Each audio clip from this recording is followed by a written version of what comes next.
I took my seat on the plane heading home and watched out the window as the plane rose into the sky. Finally, after 30 years, I was coming home for good. I felt I had to do this for me and my wife Lisa. I pulled out the Zippo lighter I had carried with me all these years, a gift from my wife that read to my beloved husband Alan. Congratulations, Maureen. That's me, by the way, Alan Roberts, Machine Gunnery Sergeant Alan Roberts, or Machine Gun Rob for those I've decided to let get close to me over the years. After today, another nickname will be added to this one. Retired. I spent over 30 years in a military uniform that was now adorned with ribbons and badges that meant nothing to anyone but me. A little over 10 of those years I spent in the reserves. I could literally say I'd been there, done that, gotten all the shirts. I was already in shape when Lisa and I got married so long ago. I literally met her on the side of the road one day after work. I was working as a mechanic at a large car dealership in Coeur d'Alene, Idaho, and was driving home when I saw her car on the side of the road. Her hood was up and I could see steam rising from her engine. I did what people often do when they see people in need. I stopped and offered to help. It didn't hurt that she was nice to look at. One look and I realized what the problem was. Her fan belt was torn. It was an easy fix. I ran to an auto parts store nearby and came back with a belt and coolant to replace what she had lost. I had her car running in no time. Thank you so much. She said I need to get back to Spokane and I thought I'd never make it. Is there anything I can do to thank you? Just come home safely, I said. No, please let me repay you, she begged. How about I buy you dinner? Do you like Red Lobster? What the hell, I thought. I love Red Lobster, I said. She smiled and wrote down her name and number on a piece of paper. Okay, she said. How about Friday at 7 p.m.? Sounds good, I said. We met that Friday night and had been together ever since. After 8 months of dating, I popped the question and we got married. That was in 1987, and I've been a happy man ever since. She moved to my home in northern Idaho, although that added over 30 miles to her commute. She worked as a teacher at an elementary school in the Spokane Valley, just across the state line. We debated buying something closer to her work, but I liked my house and especially liked the fact that it was vacant and situated on 5 acres of wooded land just off Interstate 95 N of Coeur d'Alene. The house had been built by my parents many years ago, and they had left it to me in their will along with a nice inheritance. I hope to one day pass the house on to one of my children. Lisa knew that because I was in the reserves, I had to go away for a weekend, a month, and 2 weeks each year for training. She never complained, and the checks, however small, were usually deposited in my IRA. Our first child, Renee, was born about a year and a half after we were married. In 1990, a brutal dictator named Saddam Hussein invaded Kuwait and my unit was called to active duty. We returned a little over a year later to a warm welcome, and a year after that our son Carl was born. Then September 11th happened and all of our lives changed. I was given the opportunity to go into active duty and I accepted. From that point on, we moved back and forth between Camp Pendleton, California and Camp Lejeune, NC. Lisa was certified to teach in both states, so she had a job wherever we went. I ended up spending 3 tours of duty in Iraq and 3 more in Afghanistan, a total of just over 6 years. I was also sent to Okinawa 4 times for a year. Each time Lisa and the kids came back to our home in Idaho, and she ended up working at the same school in Spokane Valley. She never complained, God bless her soul, but I knew it was weighing on her and the kids, and I felt bad. 10 missed anniversaries, 10 missed birthdays, and Christmas is not good for any family. When it came to this tour, I promised her it would be her last. Now in my 56 years, I felt that running around in the hot desert dodging bullets was a game for younger men. I had done my duty and it was time to go home. You might think that after 30 years of service or more, I should have retired at a much higher rank. And you would be right. In some respects I was a typical Marine. I didn't chase wild women, but I did like to drink with my comrades, and my adherence to the concept of semper fidelis, always faithful, got me into trouble more than once when I stood up for my comrades with my physical strength and willingness to engage in hand-to-hand combat. As a result, I lost 2 promotions. But I didn't complain or whine. Heck, I loved being a machine. Gunnery Sergeant. Gunny was the man everyone went to for advice or tactics. I took damn good care of my Marines, officers and enlisted alike, and they respected me for it. That alone meant more to me than all the medals and ribbons on my chest. I remembered my retirement party that the guys had thrown. We had a good time swapping sea stories and telling salty anecdotes. Lieutenant Colonel Reston, our battalion commander, stopped by to wish me well. I had known him for a long time. He was one of the officers who had tied me up years ago. I held no grudge against him and we became good friends. He shook my hand after presenting me with a commendation for my service. "The Corps won't be the same without you, Gunny," he said, smiling. I smiled back. "Thank you for saying that, Colonel," I said. "But I think he's in good hands." One of the soldiers, Lance Corporal Dawson, a big black guy from Georgia, walked over with his buddies and handed me something wrapped in brown paper. "Just something to remember us by. Gunny Robb," he said, smiling. I pulled the paper off and smiled when I saw what was inside. It was a hand-carved wooden hand with an extended middle finger. It reminded me of the many times I had jokingly put my hand on someone's arm, which I often did. The Marines who knew me, even the officers, understood that I was just that way and never took offense. I turned the carved figure over and saw that he had carved the Marine Corps emblem on the back of his hand, as well as our unit designation. "Did you do that yourself, Dawson?" I asked. He smiled and nodded his head. "Sure did, Gunny," he said, glowing with pride. "Hell of a job," I said. "I'll treasure it for the rest of my life, thanks." We shook hands, and the other Marines around us shouted and applauded. I looked over at Staff Sergeant Joel Henson, the young man who had taken my place as company machine gunner. "You take damn good care of these Marines, Joel," I told him as we shook hands. "I will, Gunny, I promise," he replied, smiling. "Good, because if you don't, I'll come back and kick your," I said, laughing. That set off another round of laughter and hooting.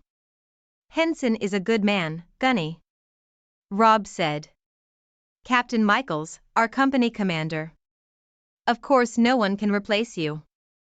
Take care of yourself, Gunny, it's been an honor to serve with you." We shook hands and said our goodbyes, then the driver came over to let me know that all my gear was loaded and ready to go to the airport. I felt the plane begin to descend and my consciousness came back to the present. I looked down and saw the city of Spokane, Washington come into view. I could make out the river and the waterfall, and I could clearly see Riverfront Park and the iconic pavilion built for Expo 74. I took Lisa and the kids there many times to enjoy the summer sunshine. Soon the plane landed and we all got off.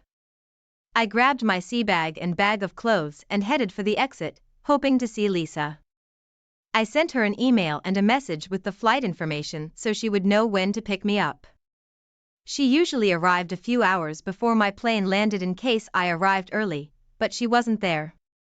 That was weird, I thought, and texted her again at the airport. "Where's are you getting?" No response? I called her cell phone, but the message went straight to voicemail. I started to worry and called home, but got an answering machine. "God," I said quietly. "Please let her be safe." I called her parents, but they said they hadn't heard from her either. "Do you need us to pick you up?" her mother asked. "Not yet," I said. "Maybe she's stuck in traffic. I'll wait a while and call you if I can't find another hitchhiker. There's no point in you driving this far and then also to Athol.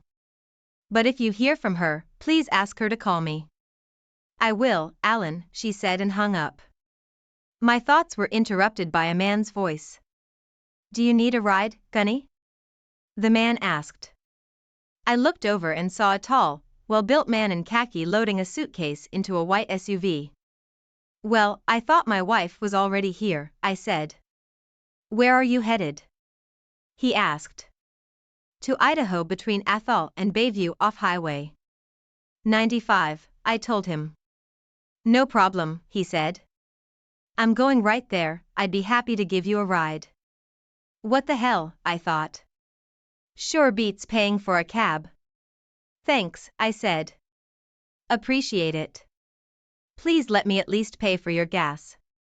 He shook his head. No, don't worry about it, he said. The company credit card will take care of that. Go ahead and load up. I threw my sea bag in a duffel bag of clothes into the Jeep and climbed in. Home on vacation? He asked, getting in the car. Home for good, I replied. 30 days terminal vacation and then I officially retire in 30 years. That's a long time, he said. By the way, my name is John Sykes, he added, extending his hand. Alan Roberts, I said, shaking his hand.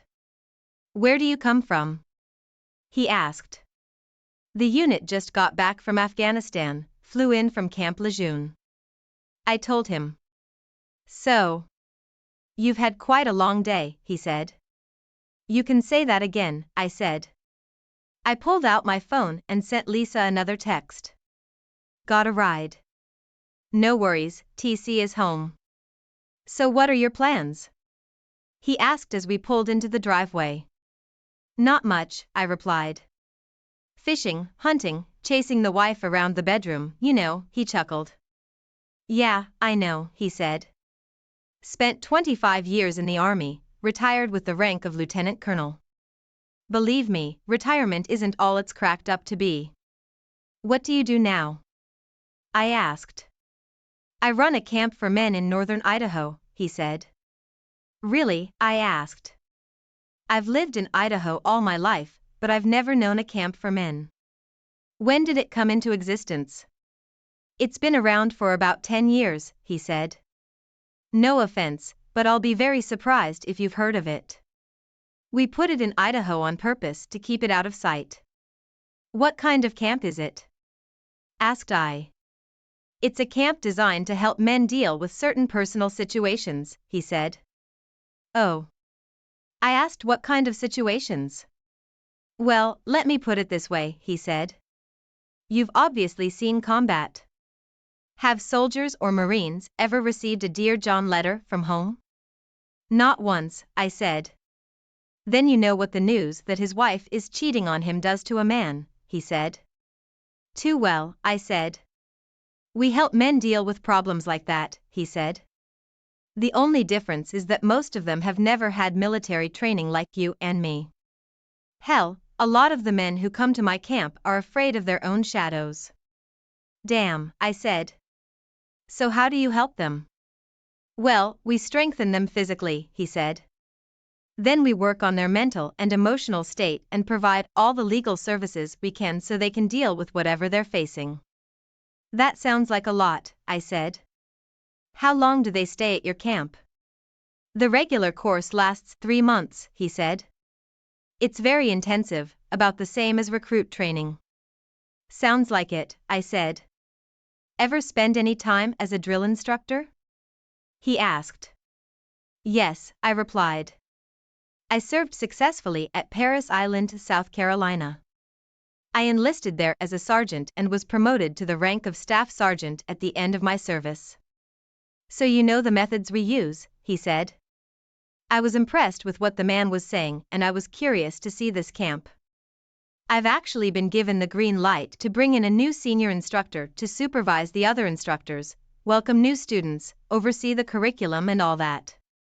Does that sound interesting? I have to admit it does, I said. Somehow I feel like we met for a reason. He smiled. You're very perceptive, Alan, he said. I'm not going to lie to you. You're too good a man for that.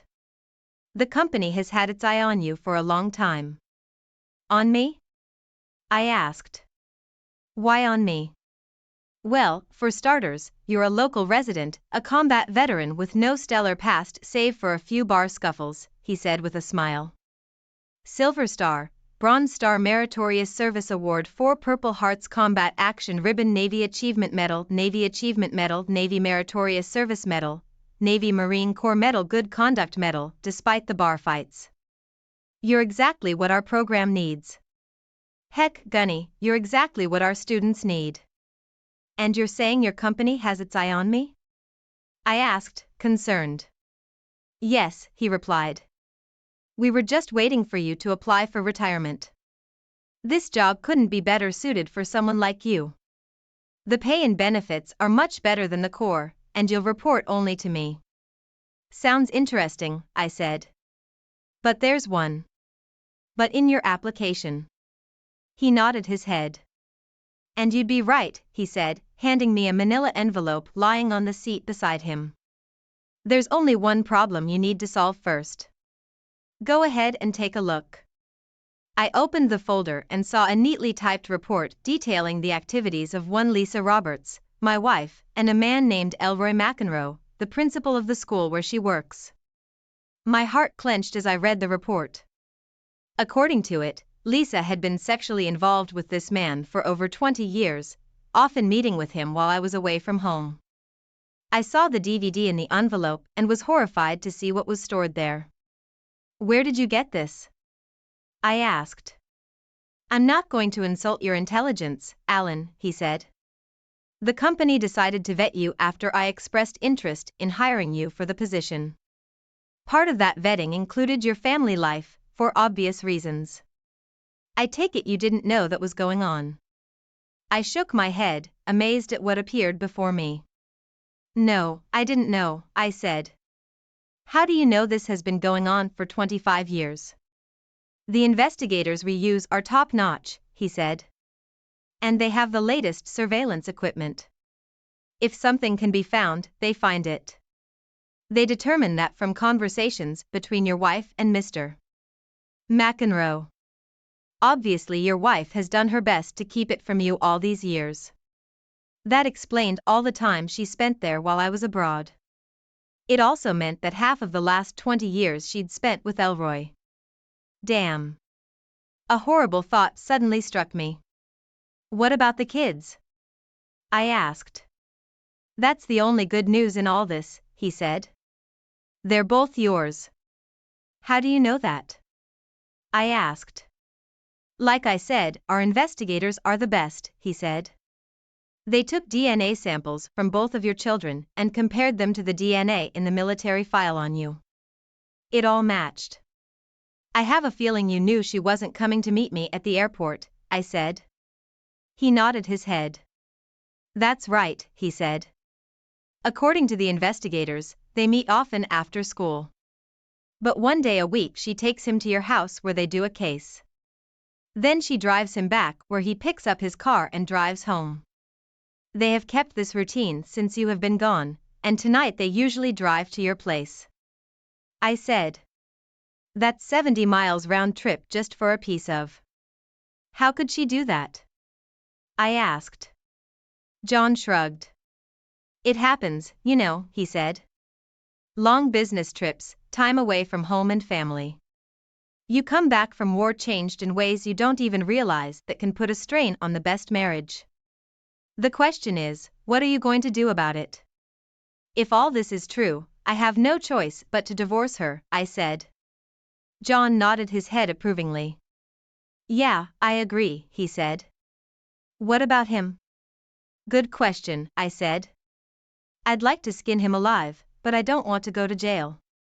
I'll figure something out. All the information you need is in the report, John said.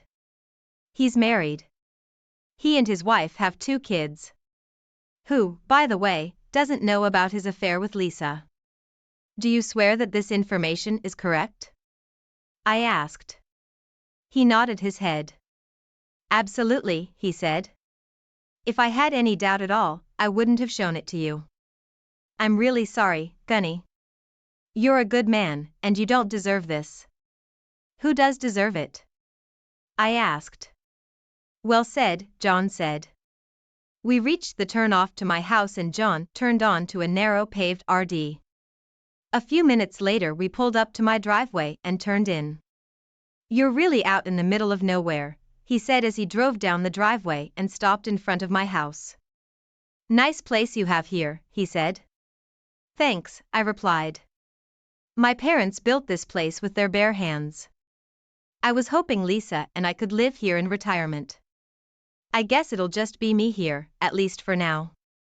John turned to look at me. "Listen, Alan," he said, holding out a business card to me. "Call me when you can and come to camp. We can talk about it if you want. We even have counselors to help you through it if you feel the need. I'll introduce you to the guys, give you a tour of the nickel, and tell you a little more about what we do. I think this will help you make up your mind. Feel free to wear your uniform if you want. I'm serious about this job, but you need to take care of this one," he added, pointing to a manila envelope. I nodded my head in understanding. "Thanks, John," I said. "For the trip, for the offer, for everything. I'll take care of it. I promise you I'll be in touch." We shook hands and I got out of the SUV, grabbing my sea bag and bag of clothes. He turned around and drove off, and I headed for the front door. I carried my things into the bedroom and put everything in its place, still in shock at what John had said. I noticed that everything was neat as a pin, just the way Lisa always liked it. Maybe a cheating, I thought, but at least her house is clean. After putting everything in its place, I changed into my uniform. Wearing jeans and a t-shirt. I grabbed my folder and went downstairs. I needed to see what else was in that report. I pulled out the DVD and put it in the player. I turned on the TV and started the DVD. I saw Lisa and Elroy in a motel-like room. "So when are you going to dump him?" he asked. "I don't know, probably not until he retires," she replied. "If you play your cards right, you could get half of his retirement checks and most of his savings and 401k. Elroy said that was her plan. "Good thing I have the prenup she signed when we first got married. Dad had the form ready for me when he died. All I had to do was put her name on it. His biggest concern was the house and the inheritance they left me." I had heard enough and pulled out the phone book. It wasn't too late, so I called and made an appointment with the family law attorney for the next morning. Going upstairs, I gathered some of her things and set the bags by the door. Screw her, I thought. If she wants to leave, I'll let her go. Afterward, I spent some time on the couch reflecting on my life with Lisa. As far as I knew, things were fine between us. Sure, we had the same problems that every married couple has, but we always work them out. I always thought that if she was going to cheat on me, it would only be with someone much bigger than myself, but I couldn't imagine that she would settle for a marshmallow man. I even laughed out loud when I thought about it. However, in all the years we'd been together, I'd never once guessed that our lovemaking was causing her physical pain. She had never told me about it. What surprised and impressed me was that she was always trim, even after our children were born. I made my way to my office and opened the cabinet where I kept my indoor tools. There, on a shelf, was an unopened package of duct tape. There were 2 rolls in the package, and while I was looking at them, an idea popped into my head. I took the duct tape and the package of zip ties and closed the cabinet. I walked over to the gun cabinet, opened it, and pulled out a .45 caliber pistol. After making sure it was empty, I went back to the dining room. I spread everything out on the table, made a sandwich, grabbed a beer, and sat at the table waiting for them to arrive. It was starting to get dark when I heard a car pull into the garage.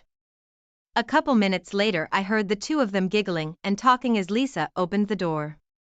Neither of them saw me sitting at the table until they entered the main part of the house. Lisa's eyes widened when she saw me at the table. "Alan," she exclaimed. "When did you get here? Didn't you get my emails and messages?" I asked. "Sorry, my phone battery died," she said.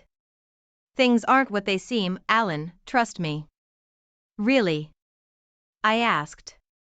You mean it's not you and Elroy getting ready to have fun in our bed? Alan motioned toward me, and I raised my gun.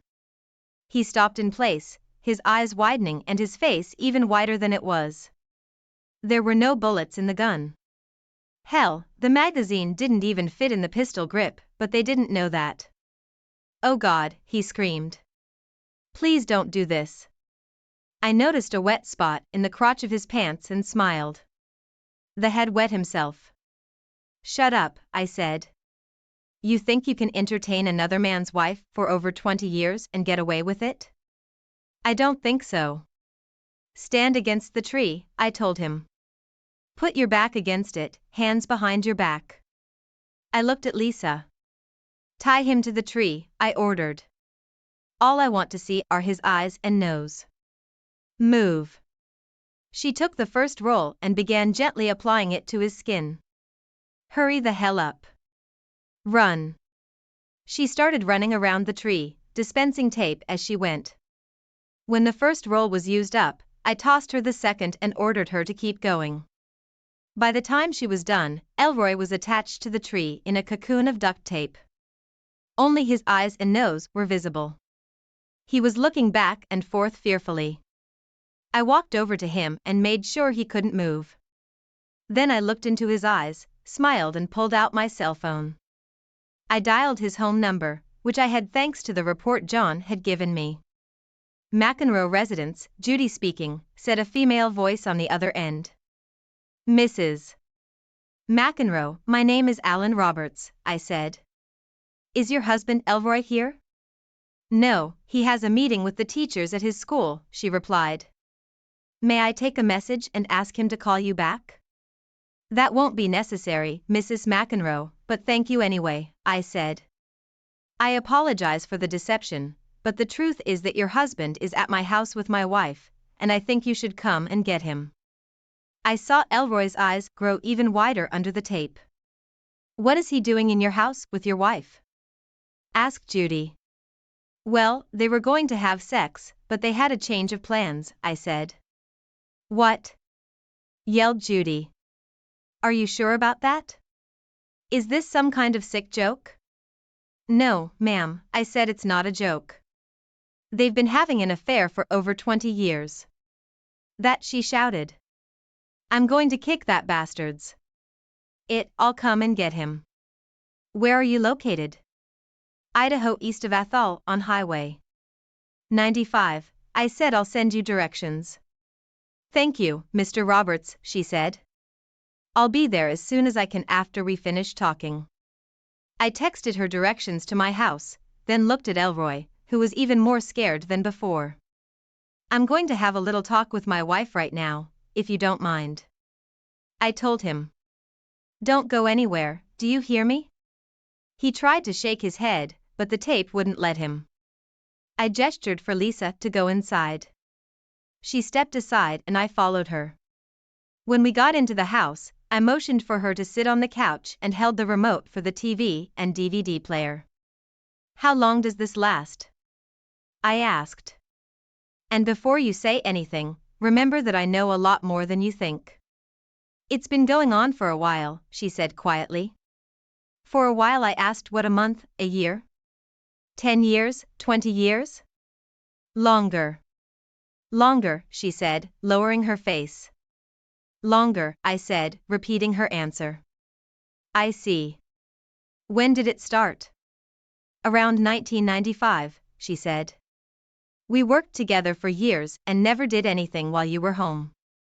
We only got together when you were gone. Including all those times I was sent overseas? I asked. She nodded her head yes, she said. I'm sorry, I never meant to hurt you. You weren't supposed to find out about it. So while I was fighting terrorists and getting shot in the you were here having fun with this in our bed? I asked. She started crying. Stop pouring water, I told her. Answer the damn question. She wiped her eyes and nodded her head. Yes, she said. Please, we can get past this. Can't you give me another chance, get through this? I asked. Are you kidding me? You think I should just turn a blind eye to your cheating? Give me one good reason why I shouldn't just kick you to the curb right now. It shouldn't concern us, she said. And I don't want a divorce. I knew she was lying since I'd heard what she'd said to Elroy. It's too late for that, I said. I'm seeing a lawyer tomorrow. She looked at me defiantly. You don't want to do that, she said. Elroy said if you try to divorce me, I can get half your pension, the house and everything else. I laughed and held out the prenup. There's just one problem, I said. Remember the prenup you signed all those years ago? Guess what? It's still valid and it's ironclad, you don't get a damn thing. If I can help it, the house is all mine. Remember, my parents willed it to me and the prenup clearly states what happens in the event of infidelity. Don't worry, I'll follow it to the letter. You'll get 40% of our joint savings, but no support, and I get to keep all of my retirement contributions. I'll argue with you, she said. I figured you'd say something like that, I said, pointing the remote at the TV. I pressed play, and a video of her having fun with Elroy popped up on the screen. Her face went white and she covered her mouth with her hand. Oh my God, she gasped. How did you get this?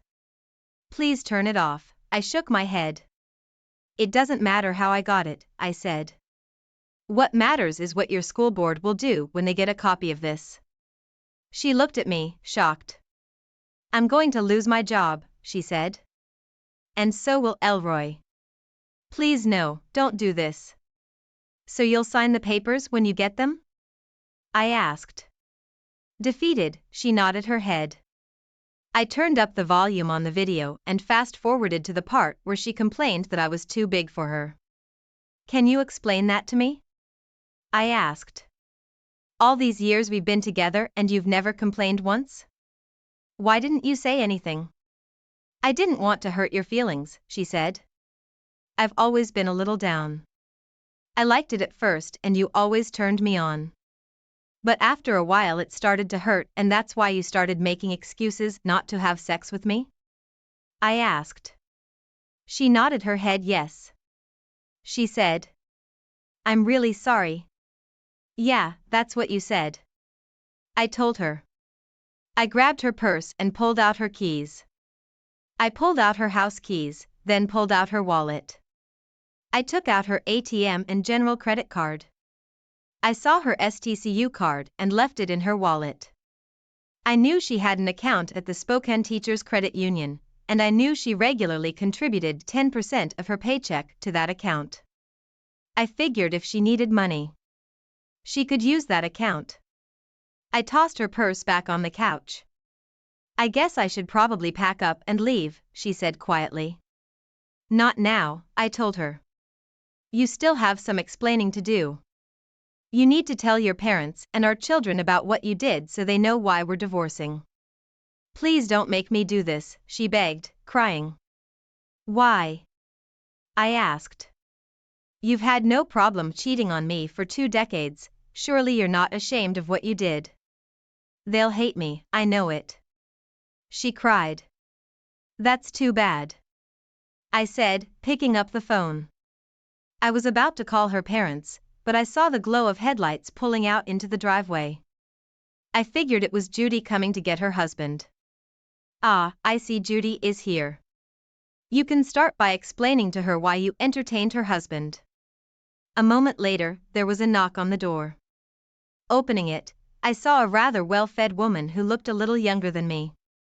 She looked quite attractive and was wearing her ripped jeans perfectly tight. I couldn't help but notice that she was looking at me even more than I was looking at her. Yes. I asked. Are you Alan Roberts? She asked, slanting her eyes to my crotch. Yes, and you must be Judy McEnroe, I said. For the moment, yes, she said. Please come in, I said as I opened the door. So where is that nasty hiding? She asked. I smiled when she said that. I liked this woman immediately. He's a little tied up right now, I said. He's not going anywhere, I assure you. Judy looked at Lisa and her face reddened with rage. So it's you having fun with my soon-to-be ex-husband, she said. Her eyes went wide as she recognized my wife. Oh my God, it's you, Lisa Conroy, I should have known. Please stop, Lisa shouted. Shut up you, Judy wailed. I have to kick you by the middle of next week. How can you do that? You're married to this gorgeous piece of man meat and you're cheating on him with a Pillsbury Doughboy. Judy stopped to look at me. Where is that nasty? She asked. I'll take you to him, I said. Wait. I went to my office and opened the cabinet that held the duct tape. I quickly found what I was looking for, a box-cutting knife, a bottle of 90% isopropyl alcohol, and a fairly clean rag that used to be its shirt. I went back to the front room and invited Judy to follow me. We went outside and I pointed to the tree where I had secured Elroy. Judy burst into laughter when she saw that he was wrapped in duct tape. Elroy wasn't too happy to see his wife and I could see the terror in his eyes.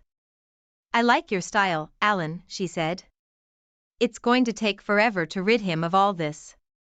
I shook my head and set the spork and rag on the ground. No, it won't take, I said. She held up her hand. Wait a second, she said. She walked over to him and looked him in the eye for a second. You're a dam, she said, taking off the rings. She threw the rings on the ground. You haven't touched me in months. And now I know why. I decided this was the woman I didn't want to. I pulled out a box cutter and cut the band. Then I stepped back and looked at Lisa. Once free of the tape, Elroy fell to the ground, squirming in agony. Okay, get up, I told him. Get you're in the house. He's been more fun to be with than I've had in years, Judy said, watching Elroy run into the house. Please, haven't you done enough? She pleaded. No, I said call your mom and put her on speakerphone. Lisa called her parents. Hi, Mom said when she was answered. Mom, Lisa cried. It's me, Lisa. Lisa, her mother said. What's wrong? Are you hurt, Mom? Alan is kicking me out of the house, Lisa said, crying. Why is he doing that? Her mother asked. He found out I cheated on him, Lisa said through sobs. You did what? Her mother asked, clearly angry. You stupid, how could you do that to your husband? I thought I raised you better than that. What the hell is wrong with you? I don't blame him for kicking you out. Mom, please can I stay with you for a while? Asked Lisa. I think so, but not for too long, said her mother. And no men. Do you understand me? Thank you, Mom, she said. Is Alan there? Her mother asked. I'm here, Mom, I said. I liked Lisa's parents, and I'd called them Mom and Dad since we've gotten married. Are you okay, son? She asked. I'll be fine, Mom, I said. It won't be easy, but I'll get through it. I'm so sorry, Alan, Lisa's mother said. You were always so good to her. I don't know what went into her brain. Please stay in touch. I will, Mom. Thank you, I said before she ended the conversation. I looked at Lisa before continuing. You have 2 more calls to make, so get on it. Please don't make me do it, she sobbed. Why not? I asked. They deserve to hear the truth. Get to it. Trembling, Lisa picked up the phone and called our son, Carl. Hi, he said, picking up the phone. Hi, Carl, Lisa said. It's Mom. Are you okay, Mom? He asked. No, she replied. Your father and I are getting a divorce. What? He asked. It can't be. What happened? Did Daddy cheat on you or something? No, son, I cheated on your daddy and he found out, Lisa said. Mom, how could you? he asked. Is Daddy there? I'm here, son, I said. Before you ask, I'm fine. I just felt you needed to hear the truth. Your mother has been doing this for over 20 years. I only found out about it today. Oh my God, Dad, he said. I'm so sorry to hear that. I'm sorry, Carl, she said.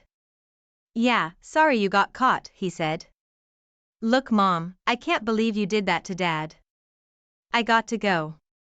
I'll talk to you later. Bye.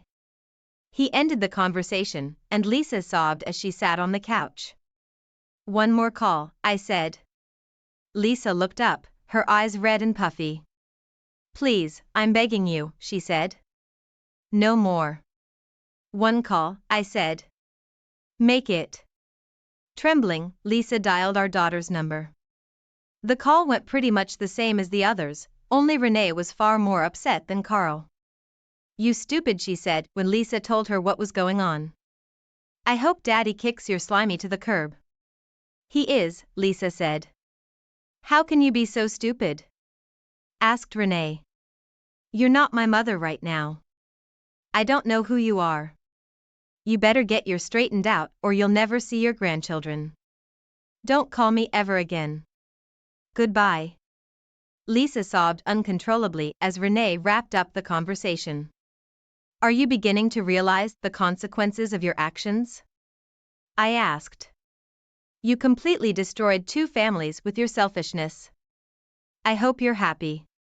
Lisa wiped her eyes as I spoke to her. I told you I was sorry. She said everyone hates me now. Well, what you sow is what you reap. I said. I think it's time for you to leave. I've already packed your toiletries and some of your things. You can make arrangements to come back later for the rest of your stuff. Nodding her head, Lisa went upstairs, picked up the suitcase and overnight bag I had placed by the bedroom door, and went back downstairs. Judy stopped her before she went out the door. Wait a second, Judy said. Did I understand your husband correctly? You've been having fun with my husband for over 20 years. Lisa bashfully lowered her eyes to the floor. Yes, she said quietly. Well, then I guess you won't mind if I steal your husband away from you, she said. After all, it's been years since I've been with a real man, and your husband seems to be settling in quite nicely. Judy looked at me. What do you say? Are you ready for a little revenge? Lisa dropped the suitcase she was carrying and looked at us. You wouldn't be, would you? She asked, tears streaming down her cheeks. Please tell me you won't do this to me. I don't know, I said. Best offer I've gotten in a while. Besides, why should cheaters get all the fun? Judy laughed. I guess I have nothing to complain about, Lisa said. No, you don't, Judy said. Oh, and don't forget to take out the trash, she added, grabbing Elroy by the collar. She looked at Elroy for a moment before speaking again. Don't go in the house, I don't care where you sleep. Stay in the car or get a motel room. I never want to see you again. I'm going to see a lawyer tomorrow. Got it. He nodded his head obediently. I got it, he said, heading for the door. Lisa looked at me one last time. I'm sorry, Alan, she said, for everything. Goodbye. With those words, she turned away and walked out of the house and out of my life. We watched as Lisa pulled into the driveway and turned onto the main RD. I felt a tear about to roll down my cheek and wiped my eyes. Judy turned to me. Are you okay? She asked. Yeah, I just got something in my eye, I replied. She smiled. She said softly. I laughed. Tell me, how do you walk away from a 30-year marriage? I asked. By opening myself up to new possibilities, she said. I nodded my head. You really didn't know about any of this, did you? She asked. I shook my head. No, I said. I just found out today she was doing it while I was on a business trip. What about you? Did you know what he was doing? I suspected, she said. I could smell her perfume on him and his clothes, but I never caught him doing it. I resigned myself to it and hoped he'd come to his senses. So what are you going to do now? I asked. I don't know, she replied with a sigh. I've always been a stay-at-home wife and mother. That's all I ever wanted to be. My mother raised me old-fashioned, said the best job a woman could have was homemaker. I married right out of high school and never had a paying job. All I wanted was to make my husband happy and raise my children to be the best they could be. But I'll manage.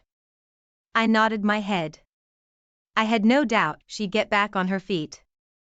Did you really mean what you said earlier? I asked. About love and all that. She laughed. Do you want to stay the night? I asked. Would you be okay with that? She asked. I'd love the company, I said. I guess I wouldn't mind either, she said. That night we made love. Before going to bed, I inquired, why did you stay with him then? Believe it or not, I loved him, she said once. He was a good man at first. He always took care of me and the children. You loved your wife too, didn't you? Yes, I did, I said. Some part of me will probably always love, but I'll be damned if I'll put up with her cheating. I feel the same way, she said. As far as I'm concerned, my marriage is over. I kept my vows, but once he broke them, it was over. So now what? I asked. You mean us? She asked. I nodded my head yes. I said. I've never been the type to get into a one-night stand relationship and I'm too damn old to start dating again. Is that your way of saying you like me and want to keep dating me? She asked. I guess I do, I said. Well, she began, I like you too, Alan Roberts. If it's all the same to you, I'd like to see what happens. I'd like that, too, I said. She smiled. Okay, she said. The next morning, good morning, lover, she said with a smile. Would you like some breakfast? I'd love to, I said. Okay, she said. I've already made coffee. What do you have planned for the day? I have an appointment with my lawyer this morning and then I'm going to talk to someone about work, I said. What about you? Well, I'm going home after breakfast and then I'll make my own appointment with the lawyer, she said. I'll see you downstairs, she added. Before she left, I went to the bathroom and did my morning chores and showered. I decided to wear my Class C uniforms, so I got dressed. Made sure everything was in order and went downstairs. Upon seeing me, Judy's eyes went wide. Are you in the army or something? She asked. In the Marines, I replied. At least for about another month or so. I'm on terminal leave pending retirement. She looked at the ribbons and badges on my chest. What's all this for? She asked. Different things, I replied. This one, for example, says I was in the wrong place at the wrong time. More than once, I added, pointing to a purple heart ribbon with 3 stars on it. Oh my God, she said. You were wounded in combat. Seriously? Yes, I said. 4 times. Where have you been? She asked. Desert Storm in the 90s, I said. Then 3 tours of duty in Iraq and 3 more in Afghanistan. How long have you been in the military? She asked. Just over 30 years total, I replied. Some of that was in the reserves, but most of the time I was on active duty. So your wife cheated on you with my husband while you were in the war? She asked. And he knew what you were doing? Yes, I said. She shook her head in bewilderment. What'd she said? He'll pay dearly. We ate breakfast and then headed outside. She asked me to call her after she got home and I promised I would. The meeting with the lawyer went well. He listened to my story and went over my evidence, the prenup, and the financial information I brought showing that she was making a few thousand more than I was while on active duty. Well, I think that's pretty much out of the question, he said. Given the financial data and your prenuptial agreement, I believe we can rule out any claim for alimony, especially since she makes about $68,000 a year. She can live quite well on that money in Spokane Valley. Of course, the house and property originally belonged to you, and the prenuptial agreement clearly states that the pension will not be affected. However, you will have to split the bank account. I don't see the judge saying otherwise. We will insist on the 40% as stated in the contract. When do you want it filed? As soon as possible. I said good. He said we'll have to work a little harder to get it to Washington, but that's no problem. We do it all the time. I'll handle the preparation and filing of the paperwork. If all goes well, we should be able to award it early next week. All I need from you now is the filing fee and my fee. You can pay the young lady when you leave. He held out a piece of paper to me. Here's a list of things you must do to protect yourself, he added. I hope your wife hasn't gotten to the bank yet. I looked over the list. I would definitely have to stop by the bank on my way out of the house. Most of the rest could be done online. Any questions, he asked. I shook my head. Not at the moment, I said. He handed me a card and shook my hand. Feel free to call if you need anything, he said, and good luck. I stopped at the exit, paid the filing fee and prepayment, and hit the road. Once in the car, I called John, just finished with the lawyer. I told him I need to stop by the bank to settle things there, but I wanted to talk to you about that job you were talking about. I'll be here, Gunny, he said. I look forward to seeing you. After the conversation ended, he sent me a text message with directions to the campground. I went to the bank and found that Lisa hadn't touched the account yet, so I withdrew 60% and used it to open a new account in my name only. I then canceled the joint credit cards, paying off the balance. I also ordered a new ATM card and a new credit card for myself. After that, I traveled to the campground, which was about 35 miles northeast of my home. Unfortunately, the drive was a little longer, but it was a good day and it gave me a chance to reflect on my life.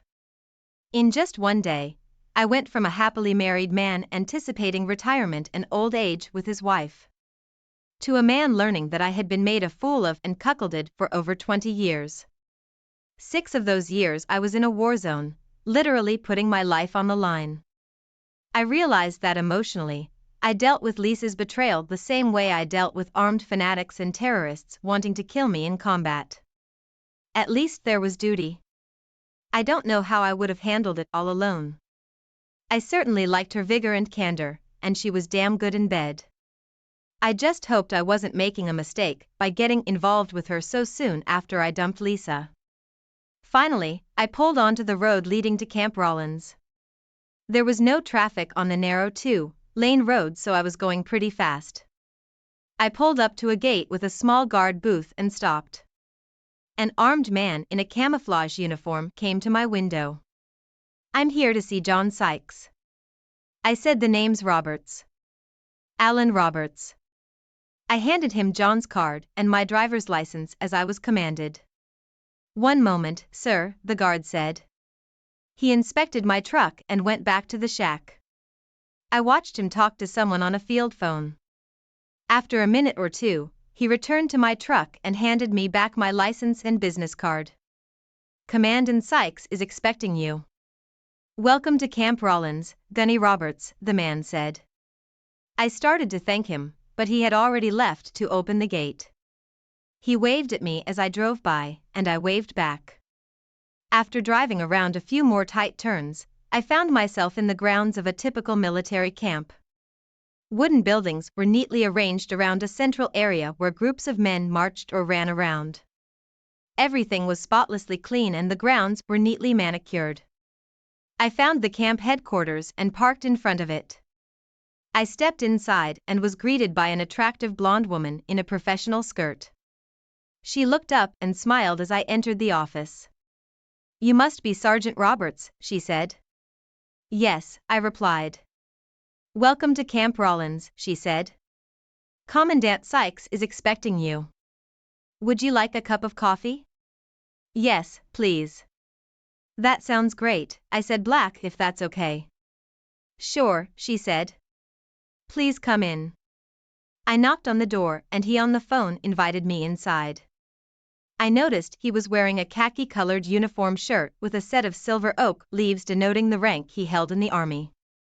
He hung up the phone and stood up to greet me. Glad you could make it, Gunny, he said. Please have a seat. I sat down just as the receptionist brought me my coffee.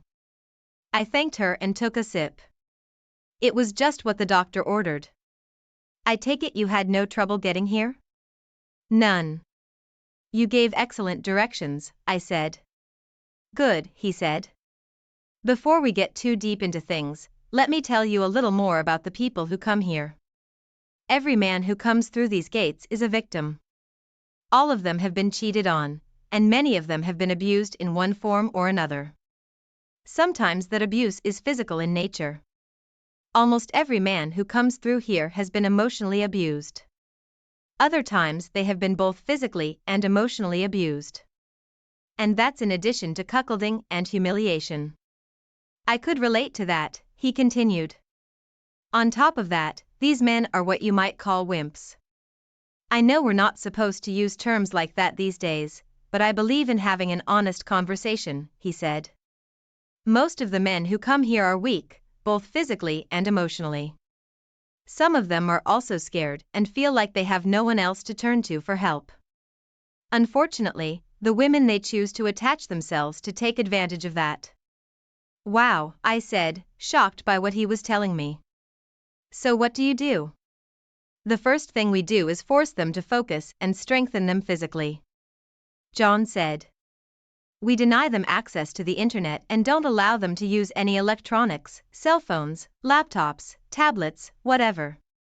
For the 3 months they are here, there is no internet. That means no email, no Facebook, no YouTube, nothing. I laughed.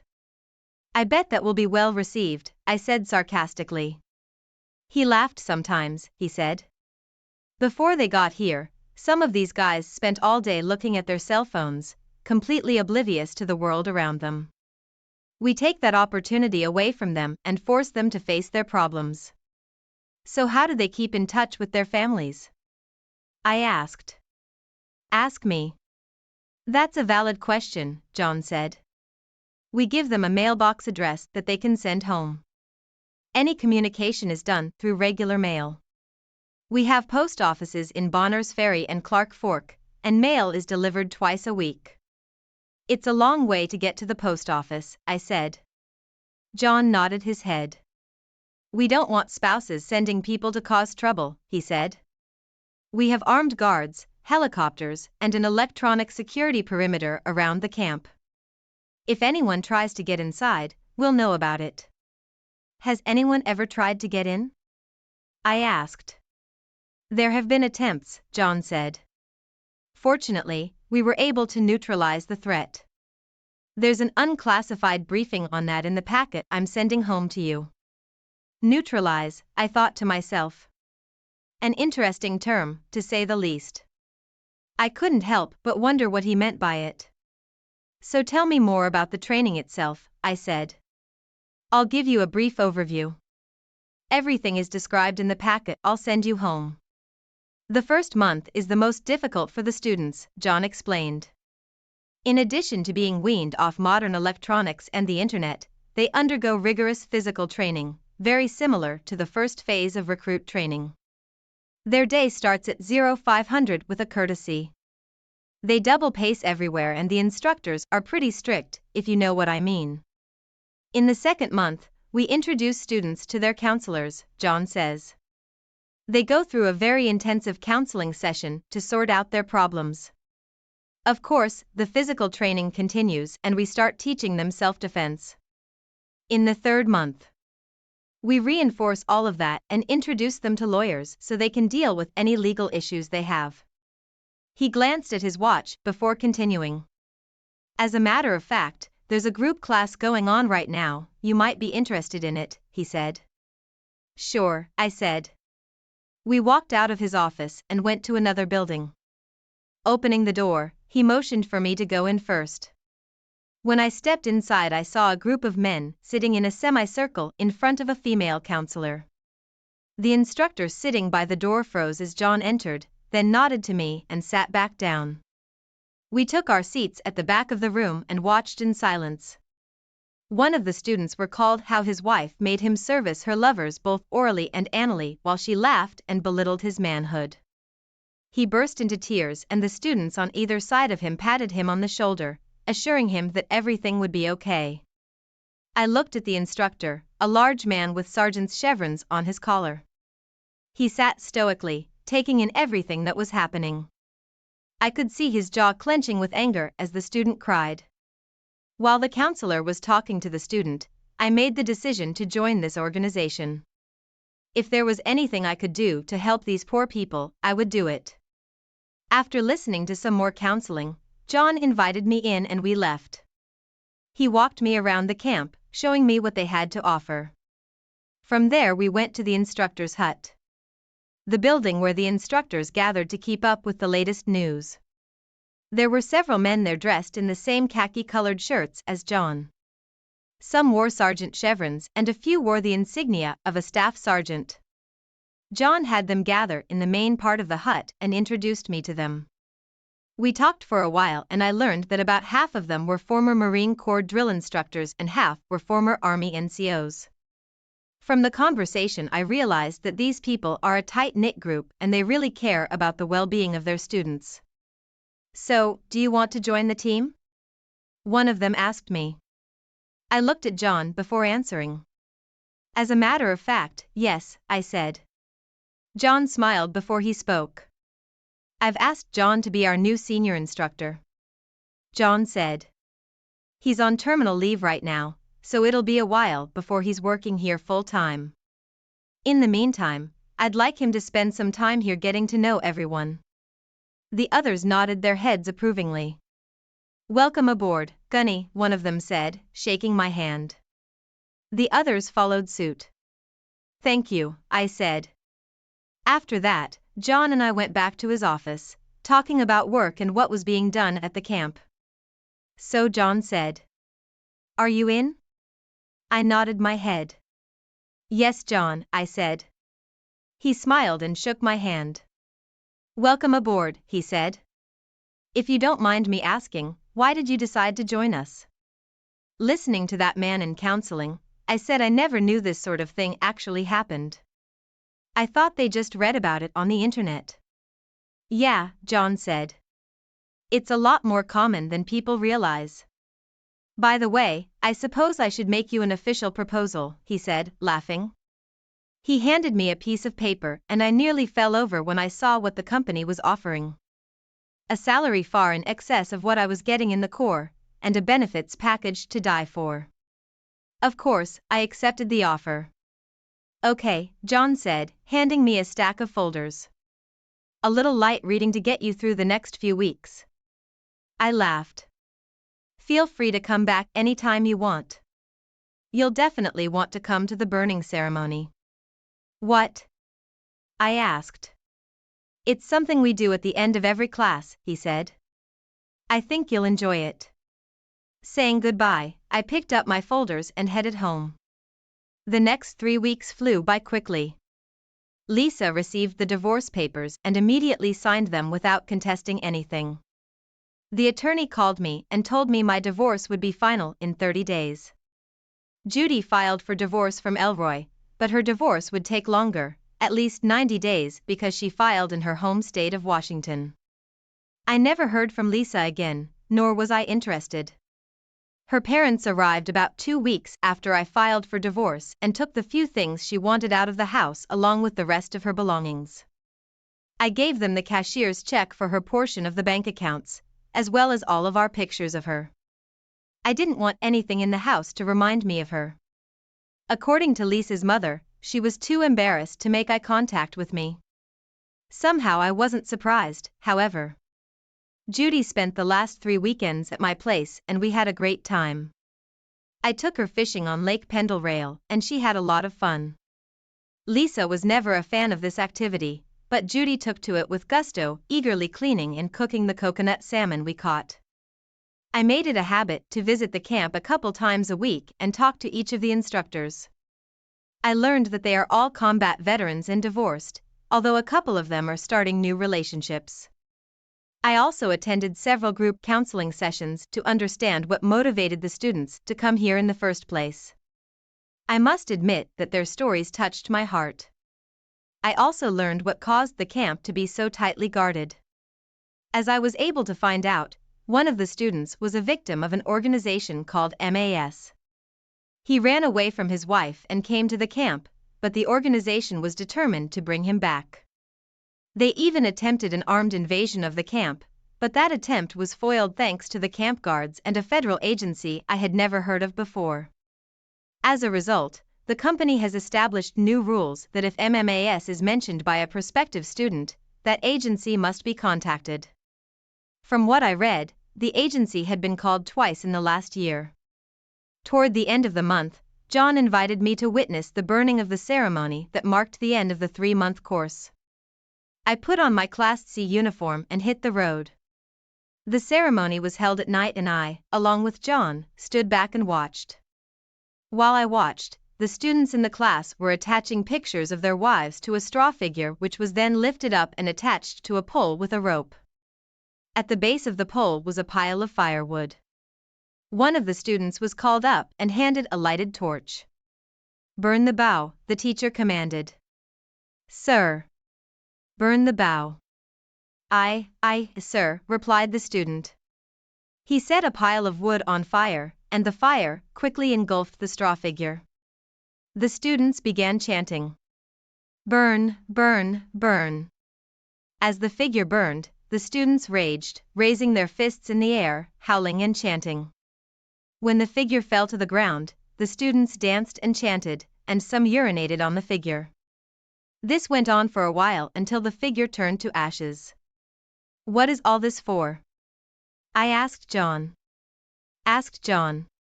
"This little ceremony gives the men a sense of completion," he explained. "It's a way to purge themselves of whatever has been tormenting them without resorting to violence against their spouses." Mouses. Tomorrow they'll graduate from here, ready to deal with whatever life may throw at them. Just think, 3 months ago they came here as weak cuckolds. Tomorrow they'll leave here as men. I could understand that. For a moment I imagined it was Lisa who was tied up and burning into ashes. The thought made me smile to myself. "How are things going on the home front?" asked John. "Good," I replied. "The divorce will be final in a few days." "How are you holding up?" he asked. I nodded my head. "I'm doing fine," I said, "a lot better than I thought." "That's good to hear," he told me. "I understand your vacation ends in a few days." "Yes," I said. 3 days, to be exact."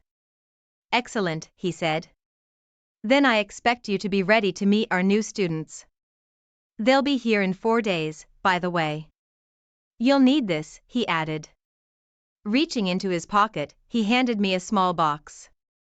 Opening it, I found a set of polished metal chevrons. "Sergeant Major?"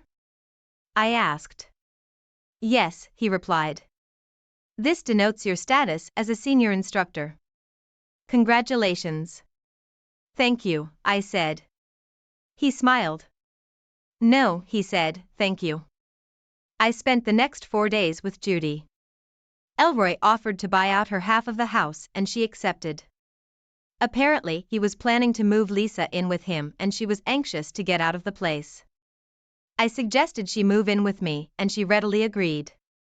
So I rented a trailer, moved everything she wanted out of their old house, and moved her in with me.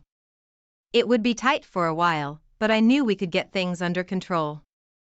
Judy watched me dress for my first full day at camp and then fed me a breakfast befitting a king. She handed me a thermos of coffee and kissed me as I walked out the door. "Follow them," she said with a smile. "I will." I didn't know where a relationship with Judy would lead, but I was willing to give it a try. So far, she had managed to fill the void left by Lisa, and I couldn't remember when I had been so content. I made my way to the campground and headed to the reception area. I examined myself in the mirror, adjusted my hiking pouch over my eyes, and stepped out onto the porch overlooking the group of men on the trail. "Oh my God, God!" I screamed, looking around at the small group of men standing in the parking lot. How the hell do they expect me to make men when they don't even send me human beings to begin with? Get this sorry bunch out of my sight and get to processing them before I start swearing. "Yes, Sergeant," the man replied and escorted the group to processing. As they left, I turned around and saw John. He was grinning from ear to ear. "Well done," he said. "Welcome to Camp Rollins. Thanks for watching, I hope you enjoyed it. So subscribe to my channel and watch the next